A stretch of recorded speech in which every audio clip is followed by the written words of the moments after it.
Jets. Welcome to Jets Overtime, delivered by Dunkin, Eric Allen and Eric Coleman here inside the BetMGM studio. It is night 2 of the 2021 NFL Draft. We are joined as always by Anthony Becht across the way. Fellas, so far in this draft, Eric Coleman, offense. Joe Douglas gets night 2 of the 2021 draft underway with the selection of Elijah Moore from Ole Miss. Explosive player. Yeah, I mean, this pick is exciting. Elijah Moore is an explosive slot receiver. He ran 4.32 at his pro day. He's shifty. He's a great route runner and going to be a nice addition to this offense. Going to add an explosive play element, some big plays, and that's what this offense needs right now. So, Anthony Becht, what do you think that the Jets, after taking Zach Wilson, number 2 overall in the first round, then trading up for a big lineman, Elijah Vera Tucker, out of USC at number 14 overall, they start off night 2, number 34 overall, taking the SEC's most productive receiver? Well, you know, if you like receivers that when they catch the ball, they make a lot of people miss, this is your guy, right? I mean, the highlight film is unbelievable. And, folks, he's doing it against real competition, LSU, Bama. Just an incredible player. He gets the ball in his hand, and you don't know what you're going to get. Yards after the catch came in bunches with this young man. They talked about the incredible speed that he has, 4.3 guy. He's in between a slot and a gadget guy, but he also extended out and was a receiver as your X or outside Z receiver as well. So very versatile in the sense that he can bring a lot to the table. He's a mismatch problem, especially now when you're talking about Corey Davis, Denzel Mims, all the weapons now, Chris Herndon, the guys that are here already signed, and you add this piece. You're right. You want to help a quarterback, a young quarterback, be successful, get the ball out of your hands quickly to this kid, and he can make a lot of big plays. All right, thanks for bearing with us, everybody. We're having some technical difficulties here as far as getting some B-roll highlights of Elijah Moore from Mississippi, but we're going to see him soon enough. Anthony, you are right. In terms of Moore, 10.8 catches a game last season, 149 receiving yards per game, and he set a school record with 86 receptions. Eric, what I like about him, too, is Anthony just mentioned it, is the flexibility because he can play inside of the slot. He can go outside as well, and he's a threat. He's a home run hitter. Absolutely. And he can also help you on special teams. He's a great punt returner. When he gets the ball in his hand, he's lightning in a bottle.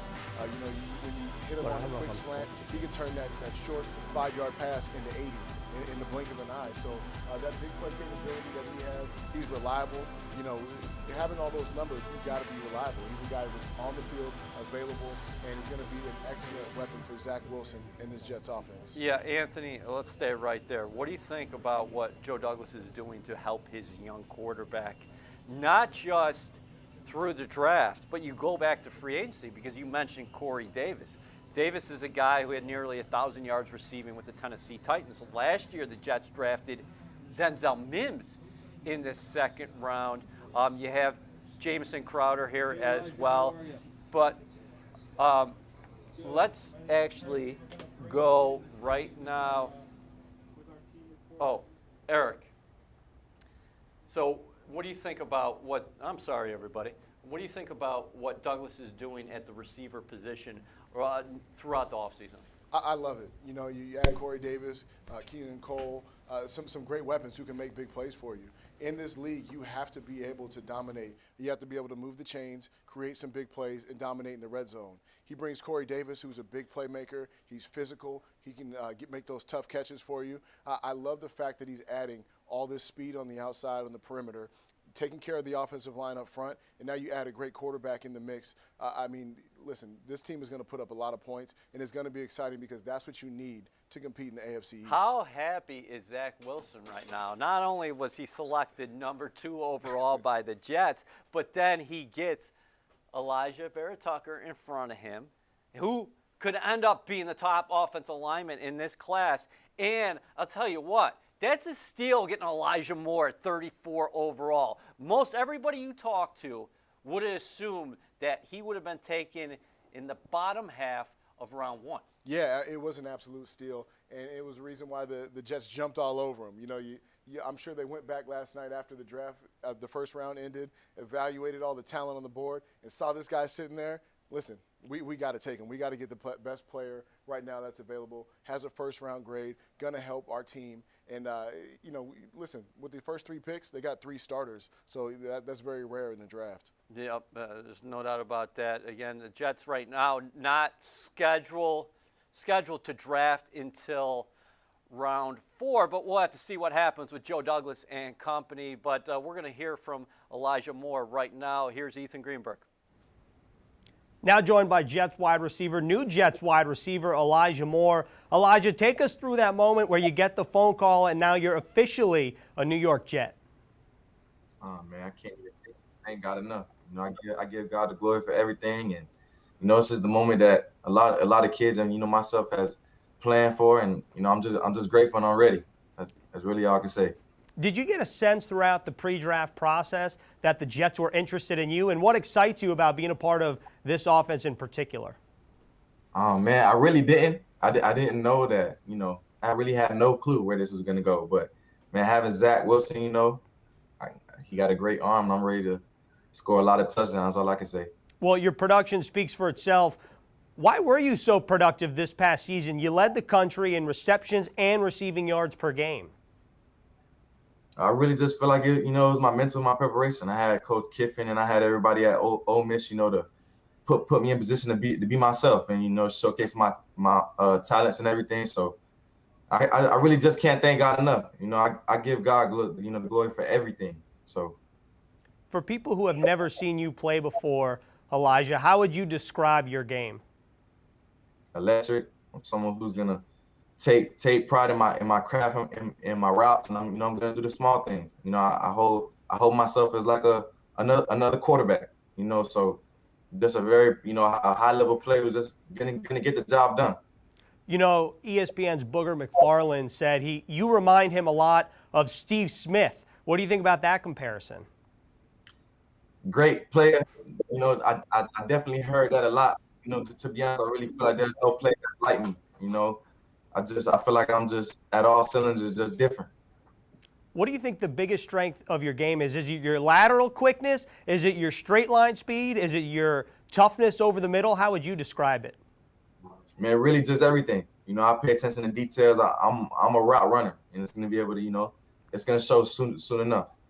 You know, you come from a pretty good lineage of Ole Miss wide receivers who have done pretty well in the league. Think about guys like DK Metcalf, A.J. Brown. What have you learned from those guys in your time at Ole Miss? Oh, man. So many things. I would write a book about it. And, you know, it's just so much great things. I'm just blessed to have the opportunity to learn from them and continue to learn from them, man. They still give me tips. So it's just a blessing overall. All right, so what's next for you, Eli, in terms of tonight and your next couple weeks before you get up here in Florham Park, New Jersey? Well, as of tonight, I'm going to enjoy this moment with my family and give everything in me, all the thanks I got to God, and it's time to go to work. I'm getting to work tomorrow. Awesome. Thank you so much for your time, Eli. See you soon. Thank you. With the second pick in the 2021 NFL Draft, the New York Jets select Zach Wilson, quarterback, BYU. And as you can see, Zach Wilson is here. And on top of his already elite quarterback hair, he puts a New York Jets take flight cap on his lid. And is this young man the savior that the Jets organization and their fans have been searching for since Broadway Joe Namath? You're watching a Jets Overtime Special delivered by Dunkin, Eric Allen, and Anthony Becht inside the BetMGM studio. The New York Jets got the 2021 NFL Draft underway with the selection of BYU passer Zach Wilson, number 2 overall. Over the course of his collegiate career, not bad numbers, 56 touchdown passes, 15 interceptions. And for my money, he threw the back shoulder as well as anybody in college football. Yeah, there's a lot of plays and highlights you've all seen the last couple months coming into this draft, but there were certain plays that I really felt like stuck out to me. And you talked about that back shoulder play. I want us to keep our eyes on this receiver on the inside. And what he's going to do, he's going to run a little shake route. And when he runs that shake route, there's going to be a little bit of space for the quarterback to make this throw. Now, what does Zach Wilson have to do here? One, he's got to put a tight quarter throw, but when you see him deliver this football, there's only one spot on the field that's going to be a home run, and that's the outside. Receiver does a nice job of keeping that box, and then bam, look at this catch on the outside. It's a better visual here as we go to the back end of it. Watch how Zach Wilson, again, pocket's clean, great, that's good. Can you deliver and make a catchable pass? Right there, folks. There's separation there. The receiver leaves the box. He's able to make a catch. Just an excellent job from him on that play. Okay, great. Clean pocket. But what happens to Zach Wilson when the pocket breaks down a little bit? That's what separates, I would say, the men from the boys. Yeah, you're right. Well, this one to me is really, truly one of my favorite plays I've seen to him. Now, you'll see the receiver on the backside. You want to keep your eye on him. Now, we're just going to play this through right now because Zach Wilson does a nice job. He's in the pocket, has decent protection, but he's got to find a way to make a play happen. Scoots out, makes an incredible throw and a great catch, but really on the back end, really does tell the story about some of the playmaking ability that he has. And number one, what he's going to do great is when the pocket breaks down, he's going to be full steam to the left side. And what happens is for a quarterback, that's hard to do, especially throwing back towards or back to against the grain of the field. When he goes outside like this, watch what his body does. If I can pause this perfectly, we talk about Patrick Mahomes, Aaron Rodgers, boom, right there. Feet, the feet right here. Look at the feet. They're in the air when he throws. Who does that a lot? Aaron Rodgers, right? Yep. But again, when you're running to the outside and then you got to throw back a little bit, this is what the coaching staff and organization love. The accuracy of that football right there. So again, being able to process, do some different plays, and then also when you have to change it up and be off balance, that accuracy in that throw, that's big time for the next step in the NFL. You love the skills that he has to improvise because he can play inside that pocket, but when chaos is around him, he can make it happen. Yeah, no doubt. And then the last play.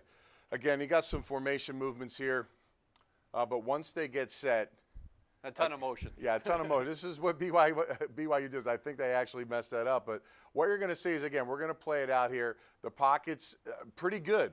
A lot of coverage here, okay? But when you extend the play as a quarterback, what do you have to do? You have to find ways to get your receiver the football and make some big plays down the field. And it's not necessarily always going to be a run. You know, he could have easily tucked this away and run. You'll see him here catch the football. Okay, now bam. He's looking at the field.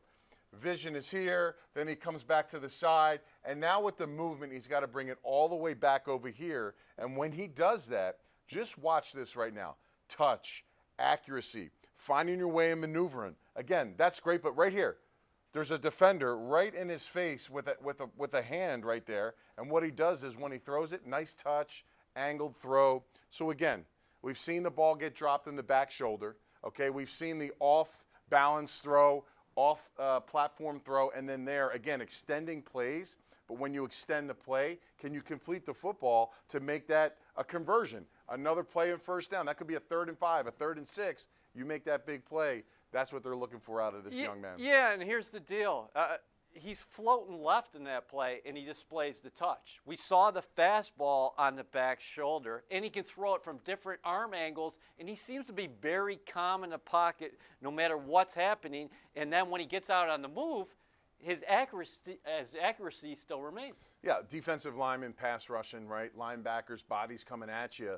Even though you still see that going down, can you still control yourself and have the moxie as a quarterback to make that play happen and make it work for you in a positive way? The Jets desperately need that on offense, and if they can get that done with this young man, sky's the limit for this offense. All right, so we just watched the Jets quarterback, Zach Wilson, in action. Now let's see who's going to be protecting him next year. Elijah Vera Tucker in this film breakdown from Brian Baldinger. So the Jets, with their 14th selection in the draft, take Elijah Vera Tucker, the left guard here for USC. I mean, this is a big man who's got a great base and a great understanding of how to play the game. Number 75 right here. When you watch him, he can just stone people at the line of scrimmage. All right? He played left guard in 2019. This is the Rose Bowl against Iowa right here. Little twist on inside, no problem. gave the quarterback plenty of time. He played left tackle this year. But watch the run blocking right here. Watch him just take this Iowa Hawkeye defensive tackle right into the end zone. He's got power in the run game. He's got flexibility, but I think he's going to be their left guard. When you watch him come down to the nose tackle right here, bam, this is an NFL play. Take care of the nose, then come up with the linebacker. Watch where the linebacker goes. When Ali Vera Tucker hits you, you move. He's got anvils for hands. Joe Douglas did his work here on Ali Vera Tucker. He's going to be playing right next to Mekhi Becton. And I believe the Jets are going to have one of the youngest, best left sides in the NFL.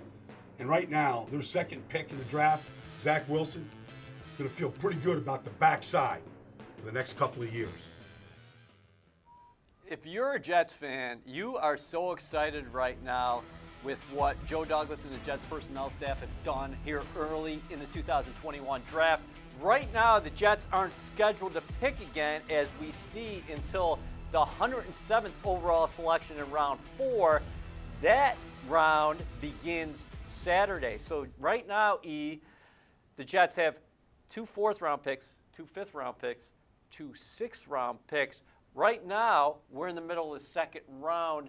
Do you think Joe Douglas might make a play to get back into action tonight? You know, it really wouldn't surprise me. You know, you see the activity in the first round, jumping up to get, Vera Tucker. Yep. You know, it wouldn't surprise me if he got rid of some of those 5th-round picks, a 6th-round pick, to get up into the 4th round and maybe add a corner. To help Jeff Ulbricht's defense. You know, it'd be great to have the defense bolstered a little bit. Got to show us some love on the other side of the ball. Oh, here we go. So let's bring in Anthony. What do you think about that? Because you never can address everything, right? So if you go to the offensive side of the ball, people like you, who played safety in the National Football League at a high level, is going to say, you're not giving us any love. But overall, the philosophy here, if you think about what happened with Sam Darnold 3 years ago, aren't the Jets going about this the right way right now? Yeah, I mean, listen, you gotta support your cast for your quarterback. I mean, that's just bottom line. I mean, if you look at the history of high drafted quarterbacks, the problem is teams and organizations fail to recognize the importance of putting the players and pieces around your quarterback. And it's not about a receiver. It's not about a big time, tight end. It's about protecting him up front, be able to create running holes so your running backs can be a big part of the balance of what this system's going to be, because they are going to be a balanced system.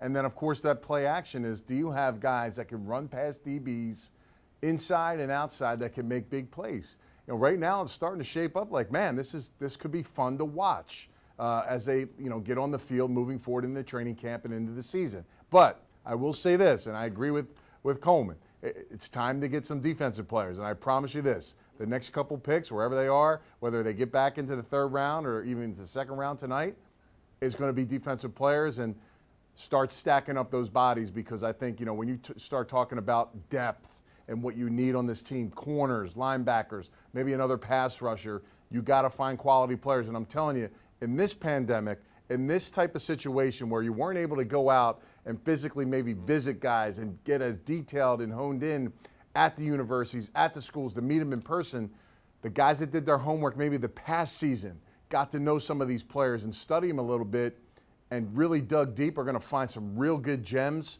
Right now, there's 3 starters, in my opinion, that have been taken by the Jets. I think they can find 2 more, maybe 3, depending on what they get moving forward in this draft. Okay, outstanding points all the way around, but it seemed like you were hedging your bets there. You said, oh yeah, offense, they're taking the right philosophy, but now they should go defense. It's good stuff right there from AB as always. One guy who's very happy about the draft so far, no surprise, Jets quarterback Zach Wilson. He just tweeted, "Let's go! Time to get to work." To Elijah Moore, so pumped for you, bro. The Jets right now sitting there, 34 overall, where they took more. That's a big gap between that and 107. Yeah, I mean, there's a long time. Yeah. A lot of evaluations, a lot of things can change from now until the pick 107. But at the end of the day, they have their list of what we need as a team. But ultimately, when you get to your pick, you're going to take the best player. You're going to get the best talent available. And I believe, like Anthony said, the coaches that did their homework, the scouts that did their homework, they're going to find a lot of gems that are going to contribute and be key players up in this upcoming rounds. Anthony, you made a great point about the pandemic that we're still living in right now. And scouts weren't able to go to universities during the fall and have those in-person visits. So there were a lot of question marks entering this draft.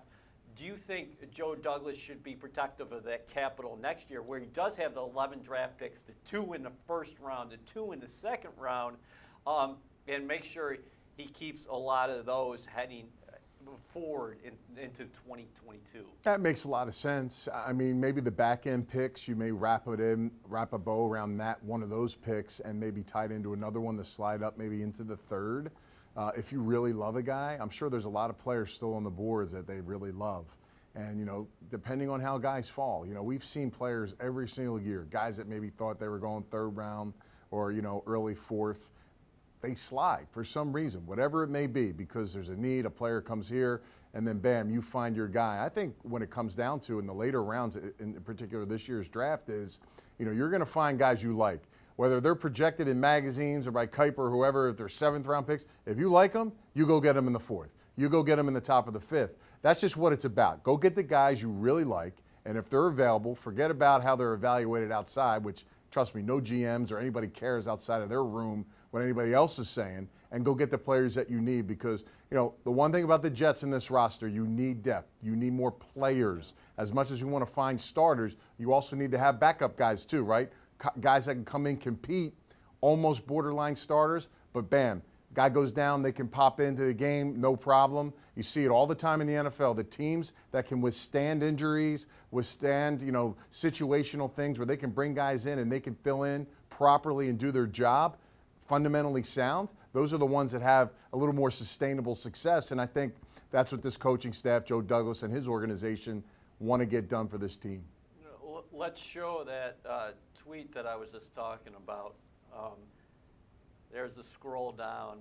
Zach Wilson definitely watching the 2021 NFL draft, and like a good quarterback, talking up his receiver. Yeah, and we talked about the quality of play. You know, the SEC, that's a great conference. Absolutely. A lot of very good receivers, and defenses knew that Ole Miss was going to target this guy, and he was still getting 10+ catches every game. Every single game. I mean, you see him against LSU, against Alabama, winning his one-on-one matchups, finding holes in zones, getting yards after catch, and just creating chunk plays for his offense. Phenomenal receiver, excellent route runner, and as we keep saying, when he gets the ball in his hand, he's lightning in a bottle. Look at him run through the windows, find the holes in the defense. He's not afraid to take a shot over the middle. You know, he does an excellent job of winning those one-on-one matchups. Look at the double move. He has vertical speed deep. So, you know, you can't guard this guy. You can't defend him as if he's just going to run underneath routes. You have to respect his speed.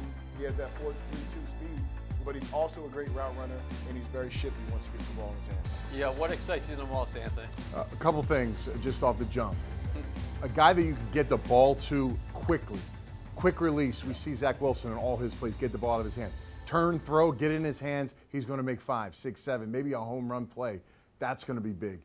And I've heard from some people talking about Elijah Moore as pound for pound the toughest receiver in this draft. So think about that. He runs a 4.3, and he's the toughest guy at his position in the entire 2021 draft. I mean, to me, you're getting a lot of good things there, a lot of good assets, a guy that's hungry, a guy that obviously the stage was not too bright for him in the SEC, being that he was, I think he led, right, all receivers in the nation, not just the SEC, in yards receiving a game.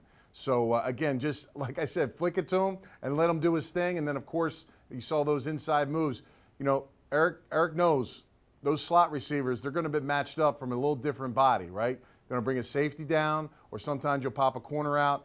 You start making double moves and in and out routes and sail routes, bending it in to out again, and the space gets real big. and windows get real big for a quarterback, those are easy throws in the NFL. Those are money throws. And Zach Wilson, clearly, I'm going to follow him right now on Twitter because I hadn't done that yet. You're not following Zach Wilson? Well, I mean, yeah, I think he This earned is it. embarrassing. I You've think been here in Florham Park for 48 he's hours. starting to get close to my followers, so I didn't want him to get too quick. But I'm going to follow him right now. Zach's on my list. I got him How right there. I about just followed him. nearly 1,200 yards receiving in 8 games. So, big-time producer at the highest level of college football. You talked about it briefly before Ethan had an opportunity to talk to Elijah Moore. What do you think specifically what the Jets have at the receiver position with Corey Davis, with Denzel Mims, with the aforementioned Keelan Cole, who's got the position flexibility, Jameson Crowder still on the roster, Braxton Berrios as well.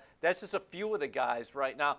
I'm just thinking you're a lot better at receiver than you were in January, that's for sure. Absolutely. I mean, you're a lot better at receiver. You have receivers that can take the top off the defense. You have receivers that are great route runners, guys who are great catching the short passes and making them stretch. You're going to move the chains with this offense. And you put an offensive line in front of them that's going to get your quarterback some time.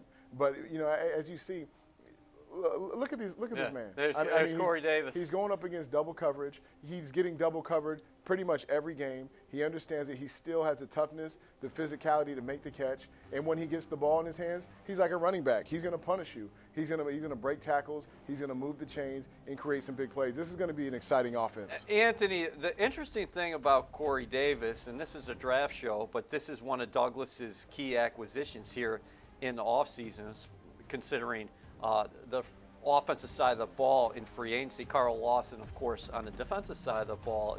This is the former number 5 overall pick in the 2017 draft. Denzel Mims, second-round pick last year, of course, for the New York Jets. Now you're adding to the receiver position again early in the draft.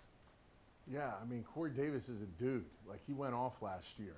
And the funny thing about it, which is kind of ironic, guess who his partner in crime was, what college he went to, and a player that he was out of Ole Miss, A.J. Brown, comes now to New York and gets an Ole Miss receiver to play alongside of him as well. So, I mean, look, a lot of youth, a lot of speed, a lot of hungry players. I mean, look, if I was a quarterback, I'd be pretty darn excited to be throwing the footballs to these guys. And, the day is not over. Tomorrow's not over. The weekend is not over for this team to continue to load up on certain players. But I'll say this. I think, I think the number one thing for me, as we look at this team on paper, generated on paper, it's starting to come together and look really good offensively. The biggest thing is offseason has changed drastically, right, for players. May not be around as much, in the building, working out here. I know there's a ton of players right now working and training on campus, which is great. But I will say this, these players have to take accountability in the offseason and train hard. Because when you get to training camp and you run it and you're going, especially these receivers, what have we seen in the past? Hammies, pulls, this and that. Got to get out of any of them. All these players are listening to our show. They get there, train hard. So when you come into camp, man, all these guys are there week 1. Because that's what we need to see as Jet fans. We want to see week 1, all these guys there for Zach Wilson so they can hit the ground running when that week 1 comes. All right, sit tight, Anthony, because we might need you later tonight. And update your phone, will you? You got to follow Zach Wilson. He's the Jets quarterback now. While you're at it, get on Elijah Moore as well. And before we depart, Eric, as we look ahead, right now the Jets, again, don't have any more draft picks right now, tonight.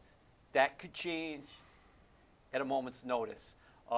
If they indeed stick where they're at, you're thinking day 3, we're going to see a shift where it was the offensive side of the ball early, but now you're going to switch to the other side. And if they do, what positions are you looking to next? Well, as we look tomorrow, I'm looking for obviously the cornerback position to add some depth there. You can possibly add some linebackers to get some depth at that position. And remember, defensive backs, linebackers, those make up the core of your special team. So this is not only helping the defense and the offense, but it's going to help your team's unit. I also expect possibly another offensive lineman. There's a lot of things that this team can add to bolster their ranks. So far, an offensive flavor here at One Jets Drive. Zach Wilson goes number 2 overall. Elijah Vera Tucker out of USC goes number 14 overall. And the Jets come right back day 2, night 2 of the draft and take Elijah Moore out of Ole Miss. Ultra productive receiver. I'll tell you, who's really happy tonight. That's rookie quarterback Zach Wilson. We are signing off from here, but we might see you later tonight. We'll see what Joe Douglas has in store.